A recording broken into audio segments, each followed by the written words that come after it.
Hello বন্ধুরা, আমি শ্রাবণী। আজ আবার চলে এসেছি নতুন একটা ব্লগ নিয়ে। আর আমি এখনও বৃন্দাবনে আছি। আজকে চলে এসেছি প্যালেস অফ গোল্ডে। ভিতরে একটা মিউজিয়াম আছে। আমি জানি না ওখানে ভিডিও করা অ্যালাউড কিনা, যদি থাকে তো আপনাদের সাথে অবশ্যই শেয়ার করব।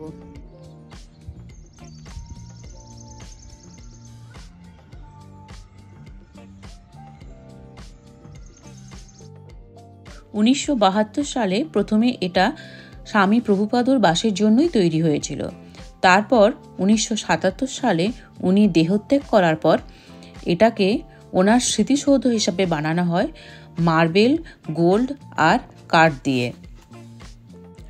ভাবলে অবাক হবেন, এত বড় একটা প্যালেস, এত সুন্দর, যেখানে গোল্ড দিয়ে, দামি দামি পাথর দিয়ে সব কিছুতে বানানো, সেখানে কোনো সিকিউরিটি গার্ড নেই, কোনো চেকিংও হচ্ছে না, অথচ মানুষ সব নিয়মই পালন করে সুন্দর ভেতরে ঘুরে বেড়াচ্ছে।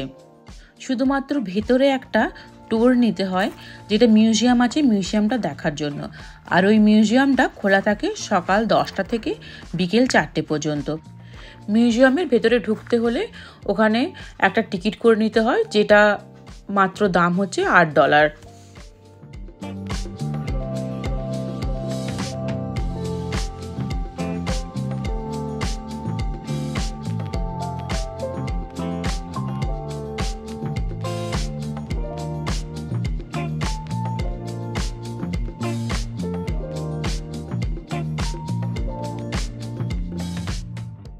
এটা হচ্ছে মিউজিয়ামের এন্ট্রান্স।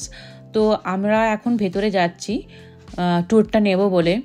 আর যদি ওখানে ক্যামেরা করা অ্যালাউড থাকে তাহলে অবশ্যই আমি শেয়ার করব মিউজিয়ামটা আপনাদের সাথে। প্রথমে উনি বলে দিলেন যে আমরা ভিডিও করতে পারবো না, শুধুমাত্র এই ওয়েলকাম সেন্টারটাই করতে পারবো, ভেতরের দিকটা করতে পারবো না। তো আমি যতটা পারলাম আপনাদেরকে দেখানোর চেষ্টা করলাম। এই প্যালেসের মধ্যে 31টা কাঁচের জানালা আছে। এই প্যালেসের দেওয়াল, তারপর মেঝে, এগুলো সবই মার্বেল দিয়ে তৈরি। আর এই মার্বেলগুলো হচ্ছে 52 রকমের মোট মার্বেল দিয়ে তৈরি এর দেওয়াল আর মেঝে, যেগুলো এসছে ইউরোপ, এশিয়া, আফ্রিকা থেকে। মিউজিয়ামের এন্ট্রান্সে একটা বড় হল আছে। সেই হলের মধ্যে একটা বিশাল ঝাড়বাতি আছে, যেটা ফ্রান্স থেকে নিয়ে আসা হয়েছে। আর এটার বয়স হচ্ছে 150 বছরের পুরনো।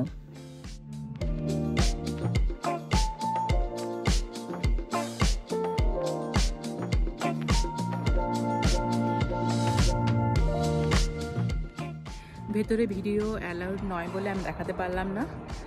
আর ভেতরে ছিল অ্যাকচুয়ালি 20 মিনিটসের একটা সেশন ছিল ওখানে। দারুণ লাগলো ভেতরটা দেখতে।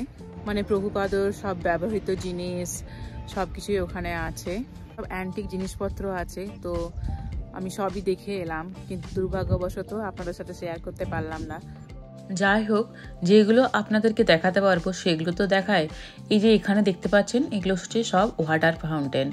পুরো প্যালেসের চারপাশে এই ওয়াটার ফাউন্টেনগুলো আছে। আর এখানে এগুলো 100টারও বেশি ওয়াটার ফাউন্টেন আছে। আর এখন এগুলো অন নেই, তার কারণ হচ্ছে এখনও এখানে ঠান্ডা যায়নি। তো মাইনাস টেম্পারেচারে যদি জল, তো বরফ হবে আর এগুলো ফাটিয়ে দেবে তার জন্য। তো সামারের সময় যখন এগুলো অন থাকে, বুঝতে পারছেন সানলাইট পড়লে কি দারুণ দেখতে লাগে।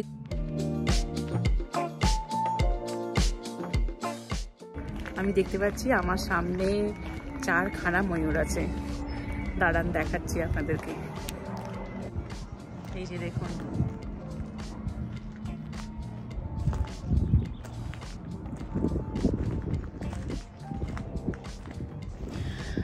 আর এই পাশে আর একজন রয়েছে। এই যে এটা খুবই সুন্দর দেখতে পাচ্ছি।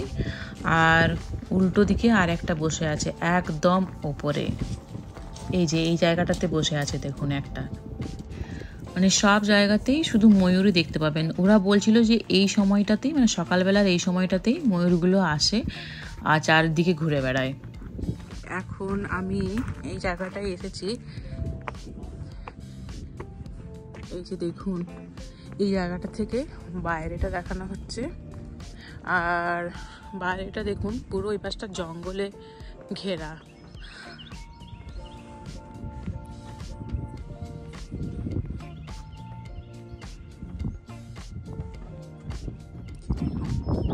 আসলে এই মন্দিরটা হচ্ছে একটা পাহাড়ের ওপরে, পাহাড় থেকে মানে অনেকটাই ওপরের দিকে উঠতে হয়, তো তার জন্যই জায়গাটা অনেকটাই উঁচু আর আশেপাশে নিচের দিকটাতে পুরো জঙ্গলে ঘেরা। এখানে একটা খুব সুন্দর গোলাপের বাগান আছে। আমি দেখতে পাচ্ছি এখানে কিছু টিউলিপ ফুটে রয়েছে, কিন্তু গোলাপ গাছগুলো এখনো অনেক ছোট আছে, তো মনে হচ্ছে খোলেনি। রোজ গার্ডেনটা এখনো খোলেনি, এটা খুলবে বলছে মে মাসে, কারণ এখনো তো ঠান্ডা আছে। আর এখন আমি চলে যাচ্ছি শ্রী শ্রী রাধা গোপীনাথ টেম্পলের দিকে, তো ওটাতে কনস্ট্রাকশন চলছে। আর ওখানে দুটো কুণ্ড আছে, সেই কুণ্ডর নাম হচ্ছে একটা রাধা কুণ্ড আর একটা হচ্ছে শ্যাম কুণ্ড। চলুন আপনাদেরকে দেখাবো। এই মন্দিরটা প্যালেস অফ গোল্ডের বাইরেই আছে, তো আমি এখন প্যালেস অফ গোল্ড থেকে বেরিয়ে তারপর চলে যাচ্ছি শ্রী শ্রী রাধা গোপীনাথ মন্দিরের দিকে। এখানেই রয়েছে দুটো কুণ্ড, এই যে এই কুণ্ডটার নাম হচ্ছে রাধা কুণ্ড, আর সামনেই আছে শ্রী শ্রী রাধা গোপীনাথ মন্দিরটা, যেটা বললাম কনস্ট্রাকশনের কাজ চলছে। আর এই কুণ্ডটার নাম হলো শ্যাম কুণ্ড। এই কুণ্ডটা একদম পুরো গোল, আর রাধা কুণ্ডটা হচ্ছে অনেকটা ডিম্বাকৃতি টাইপের।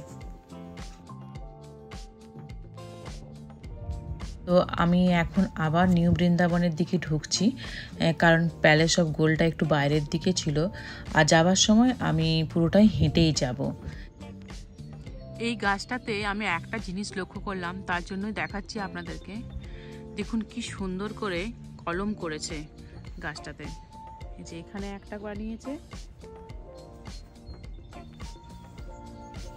আর ওই যে ওই জায়গাতে একটা বানিয়েছে। এই কদিন সকালবেলা এত হেঁটেছি, মানে সকালে ঘুম থেকে উঠেই চান টান করে একদম রেডি হয়ে পুরো বেরিয়ে যাচ্ছিলাম। পুরো দিনটা বৃন্দাবনের এখানে সেখানে ঘুরে বেড়াতাম, আর তারপরে দুপুরবেলা ঠিক 1:30 নাগাদ এদের একটা প্রসাদ দেওয়া হয়, তখন ওখানে যেতাম আর কি। আর মাঝখানে তো আরতিগুলো আছে, সেগুলো তো দেখতে যেতাম। তো আর আজকের দিনটা মাত্র, কালকেই আমরা বেরিয়ে যাব এখান থেকে, আবার সেই ব্যস্ততার লাইফ শুরু হয়ে যাবে। তো এখন আমি হাঁটতে হাঁটতে চলে এসেছি একদম মন্দিরের ভেতরে। এখন আমি ইস্কন মন্দিরের প্রতিষ্ঠাতা প্রভুপাদর মূর্তির সামনে দাঁড়িয়ে আছি।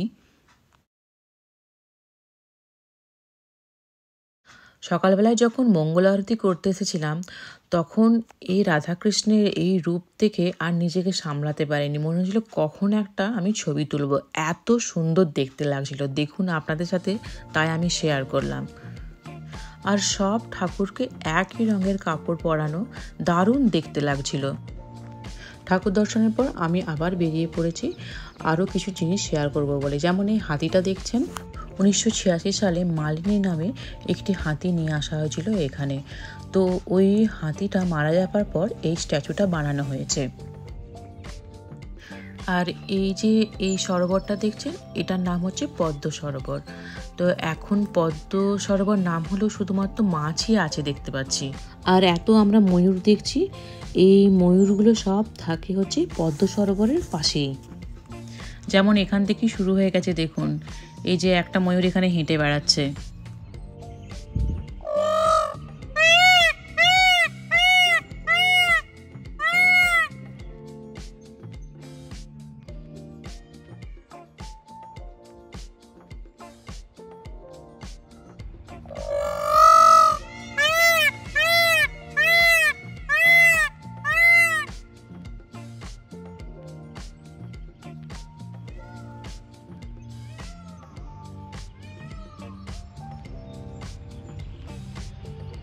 আজকের ভিডিও আপনাদের কেমন লাগলো অবশ্যই জানাবেন, আর চ্যানেলটিকে শেয়ার করতে একদম ভুলবেন না বন্ধুদের সাথে, আর অবশ্যই সাবস্ক্রাইব করবেন।